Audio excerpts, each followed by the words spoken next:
الحمد لله الحمد لله وكفى والصلاة والسلام على خاتم الأنبياء سيدنا وحبيبنا محمد المصطفى وعلى آله المجتبى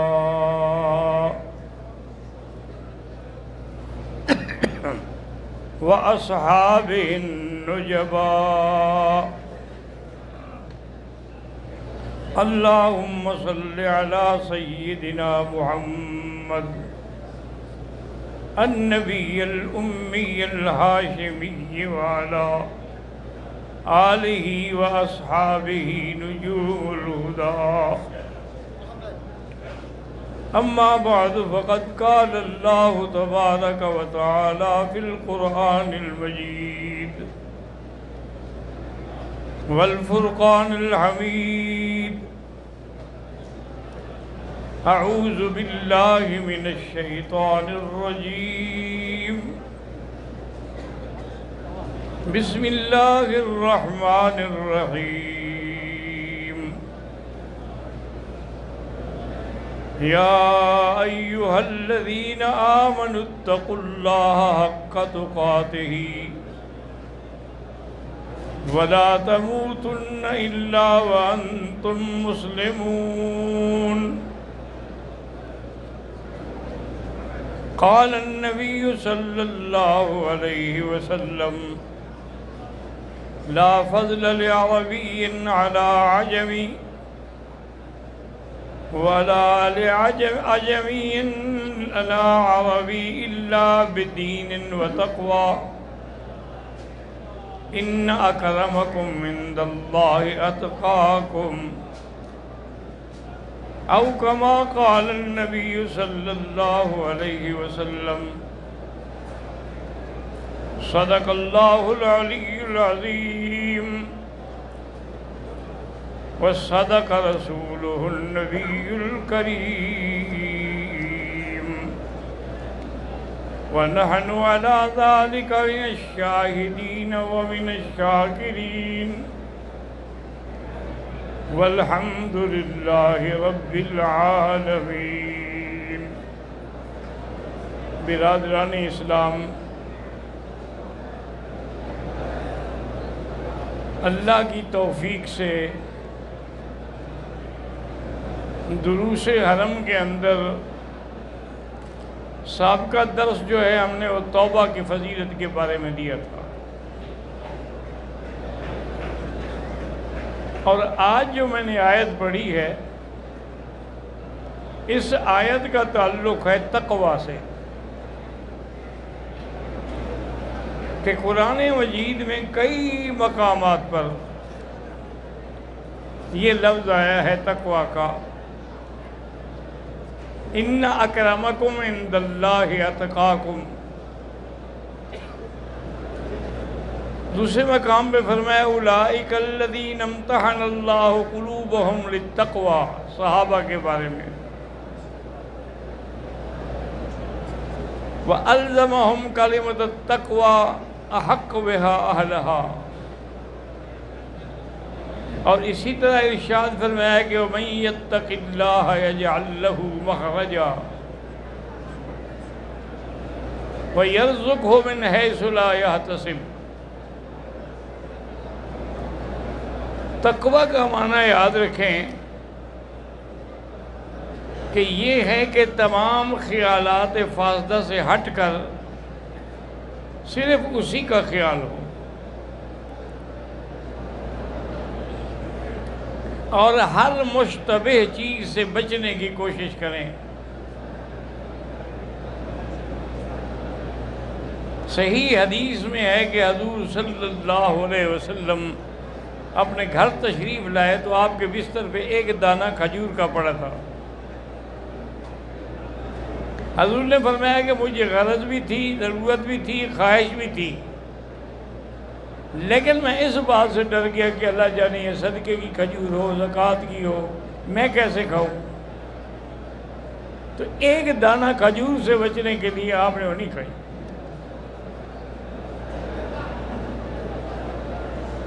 اسی طرح سیدنا ابو بکر رضی اللہ تعالی عنہ کے تقوی کے بارے میں آتا ہے کہ آپ جب نماز سے اور حضور کی زیارت سے فارغ ہو کے گھر آتے تھے تو خادم دودھ کا ایک پیالہ پیش کرتا تھا۔ اس نے دودھ کا پیالہ دیا، حضور حضرت ابو بکر کو بڑی شدت سے پیاس تھی، آپ نے پی لیا۔ جب پی لیا تو پوچھا بھئی یہ روز والا دودھ تو نہیں ہے؟ اس نے کہا جی مجھے ایک دوست نے دیا ہے، میں نے آپ کو نہیں بتایا۔ زمانہ جاہلیت میں کاہن تھا، لوگوں کو غیب کی جھوٹی سچی خبریں دیتا تھا۔ ایک آدمی تھا، اس کو میں نے خبریں دی، وہ قدرتی سچی ہو گئی۔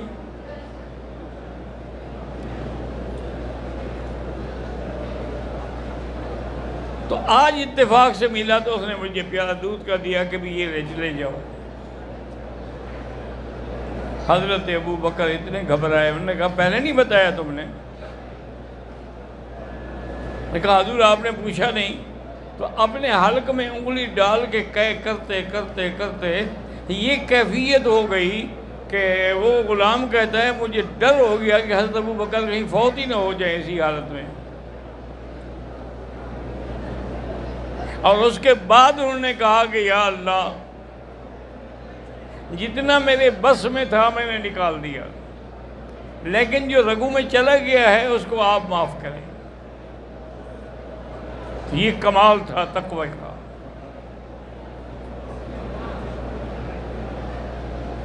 اسی طرح امام ابو حنیفہ رحمۃ اللہ علیہ کے تقوی میں علماء نے کتابوں میں تاریخ میں لکھا ہے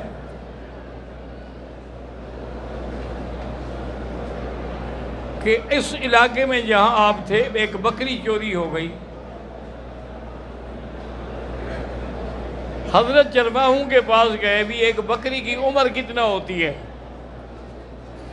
انہوں نے کہا جی زیادہ سے زیادہ 7 سال۔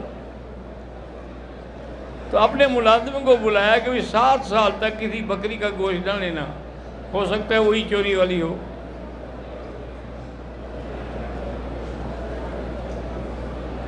ہم تو اللہ معاف کرے حج پہ آئیں، کہیں آئیں، قربانی کے پیسے ہوں، زکوٰۃ ہو، صدقات ہوں، ہر چیز فنا در فنا۔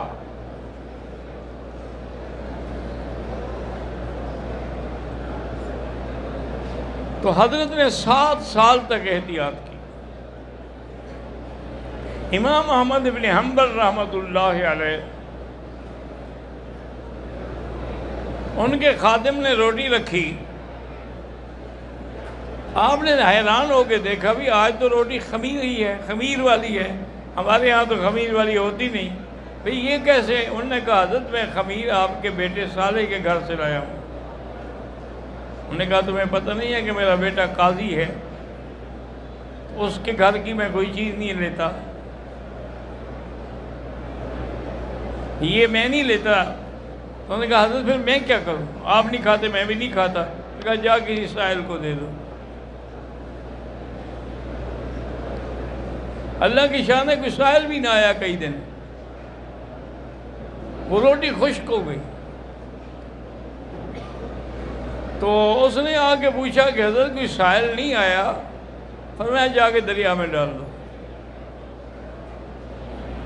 پھر خیال آیا کہ دریا میں جائیں گی تو بہرحال مچھلیاں تو کھائیں گی نا، کہا بھی اتنے دن تک مچھلی نہ لینا، پتہ نہیں وہی مچھلی ہو۔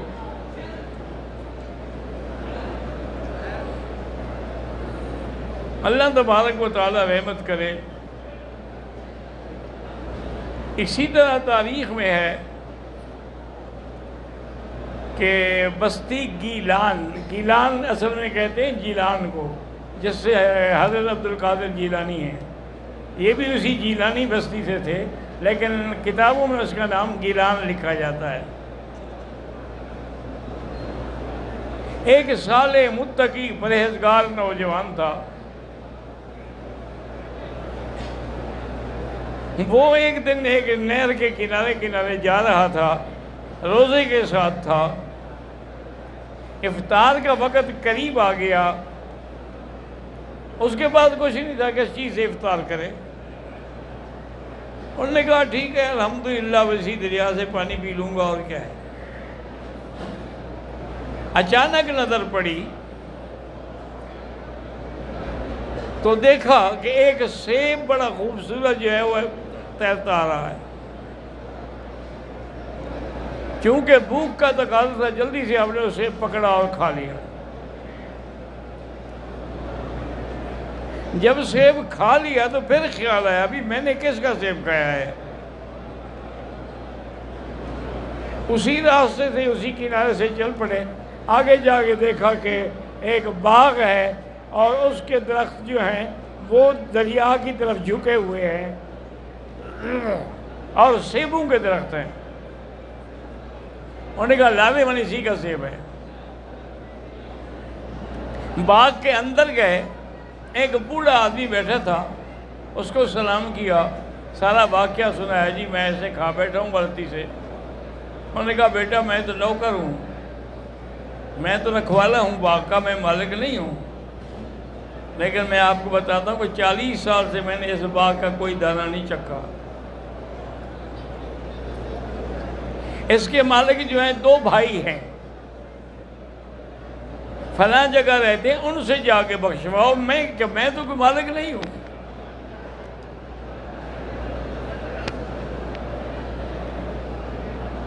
اللہ تبارک و تعالیٰ سے دعا کریں کہ اللہ ہمیں بھی اور تمام آنے والوں کو بھی تقوی کی قوت اختیار کرنے کی توفیق دے، چونکہ اللہ کا فیصلہ ہے کہ ہدایت ملتی تقوی والے کو، ھدی للمتقین، اور متقین کون ہوتے ہیں؟ الذین آمنوا وہم یتقون۔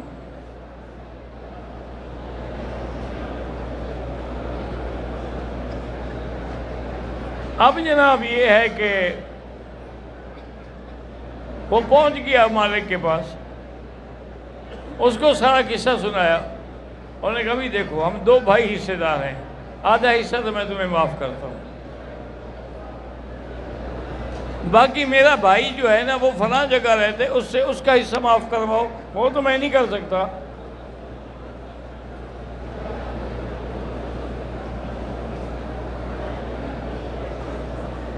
بہرحال جی اللہ پاک ہمارے حال میں رحم کرے، ورنہ جن کے دلوں میں اللہ کا خوف ہوتا ہے نا وہ حلال و حرام سے بڑے ڈرتے ہیں۔ مجھے یاد ہے کہ میرے والد صاحب رحمۃ اللہ علیہ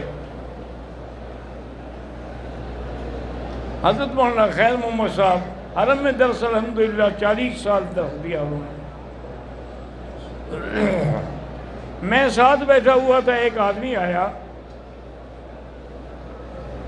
بڑے ادب سے ملا اور اس نے ایک گٹھی نوٹوں کی پیش کی کہ حضرت یہ، فرمایا بھائی میں تو محتاج نہیں ہوں، مجھے کیوں دیتے ہو؟ اور اس نے کہا حضرت یہ زکوٰۃ کے ہیں تو آپ چونکہ عالم ہیں، آپ کے پاس طلباء ہیں، آپ اس کو چلا دینا۔ فرمایا سارے مکے میں تمہیں میں نوکر ملا ہوں، میں تیرا نوکر ہوں، زکوٰۃ تو نے دینی ہے، چلاؤں میں۔ نوٹ لے کے پھینکے اس کے منہ میں، لے جاؤ۔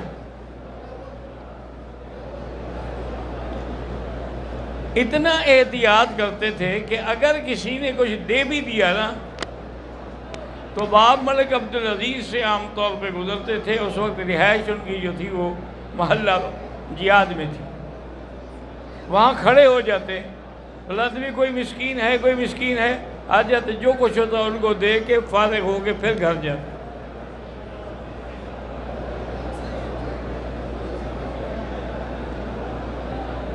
آج کل تو جی ہمارے پیر ہیں یا میرے جیسے جو مولوی ہیں انہوں نے اپنے تویزوں کے بھی ریٹ رکھے ہوئے ہیں کہ شادی کا تویز لینا ہے تو اتنے پیسے لگیں گے، طلاق دلانی ہے تو اتنے پیسے لگیں گے۔ ہمارے علاقے کے ایک بہت بڑے پیر تھے، میں نام نہیں لیتا چونکہ بہت لوگ جانتے ہیں ان کو، میرے خیال میں اب شاید فوت ہو گئے، مدت ہو گئی، پھر ملاقات نہیں ہوئی۔ بہت بڑا محل بنایا ہوا تھا انہوں نے، اور وہ محل باغ کے اندر تھا۔ میں گیا چونکہ میری جو بس جانے والی تھی نا وہ نکل گئی، اب اور کوئی بس نہیں تھی، تو میں نے اپنے ساتھی سے کہا بھی چلو پیر صاحب کے گھر میں رات پھر وہی گزارتے ہیں،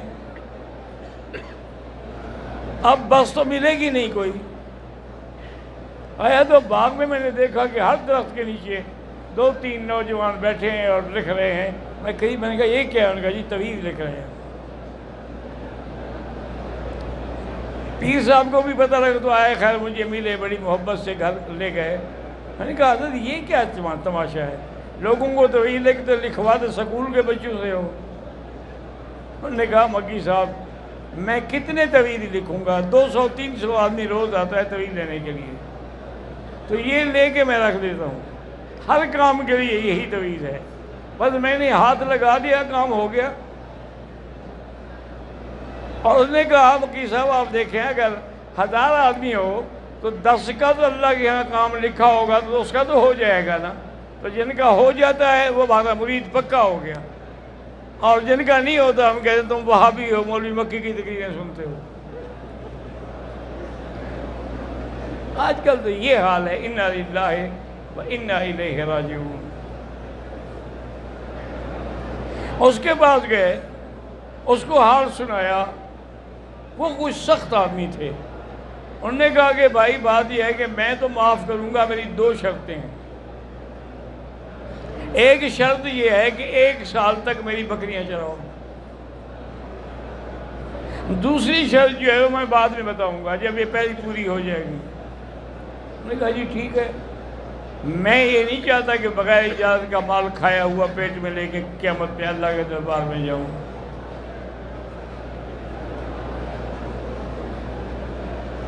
اب جناب یہ ہے کہ جب سال گزر گیا، انہوں نے بھی دیکھ لیا کہ یہ بندہ بڑا پکا ہے، کہ اپنی زبان پہ بھی قائم رہا اور میرے مال کی بھی حفاظت کی۔ اور اس نے کہا دوسری شرط میری یہ ہے کہ میری ایک لڑکی ہے، ام الخیر اس کا نام ہے، وہ آنکھوں سے اندھی ہے، پاؤں سے لنگڑی ہے، کانوں سے بہری ہے، اور زبان سے گنگی ہے۔ اس لڑکی سے تمہیں شادی کرنی پڑے گی ورنہ میں معاف نہیں کرتا۔ نے کہا جی میں کروں گا، اور کیا کروں گا۔ شادی کر لی، ان کو پہنچا دیا کہ بھی یہ گھر جو ہے نا میری لڑکی کا ہے، اب تم نے وہیں جانا ہے۔ کہتے ہیں میں گیا، میں نے جب کمرے میں دیکھا وہاں تو کوئی حور بیٹھی ہوئی تھی، آنکھیں بھی ٹھیک ہیں، ہاتھ بھی ٹھیک ہیں، کلام بھی ٹھیک ہے۔ میں تو ڈر کے مارے کمرے سے باہر نکل آیا کہ شاید یہ کوئی اور عورت ہے، میں بھول گیا ہوں۔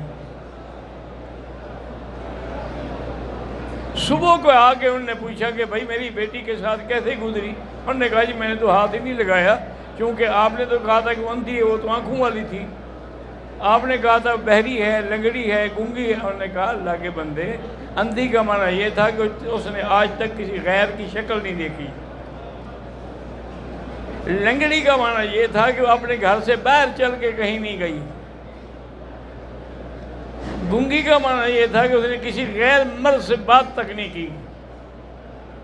اس لیے میں نے کہا تھا، اور تمہارا بھی امتحان تھا کہ کیا تم اس بات کو قبول کرتے ہو؟ اب یہ تمہاری بیوی ہے، یہ مکان بھی اب یہ تمہارا ہے، اور ایک باغ بھی میں نے تمہارے نام پہ کر دیا ہے، اس کے علاوہ اگر باغ میں تم اپنا گھر بنانا چاہو تو اس کے پیسے بھی میں دوں گا۔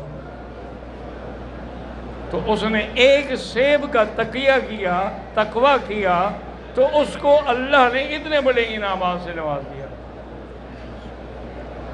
اسی لیے ہے نا کہ وَمَن يَتَّقِ اللَّهَ، جو اللہ سے ڈرتے ہیں اللہ ان کے لیے راستے بناتے ہیں۔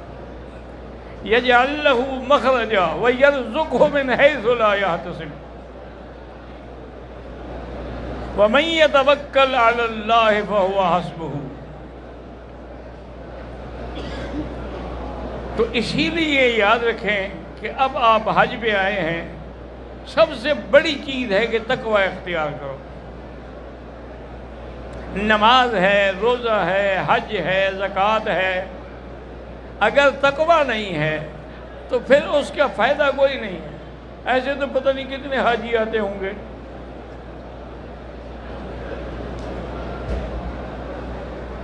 ایک مولوی صاحب سے تو اس کو ایک آدمی نے آ کے کہا کہ ماشاءاللہ جی آپ حاجی ہیں؟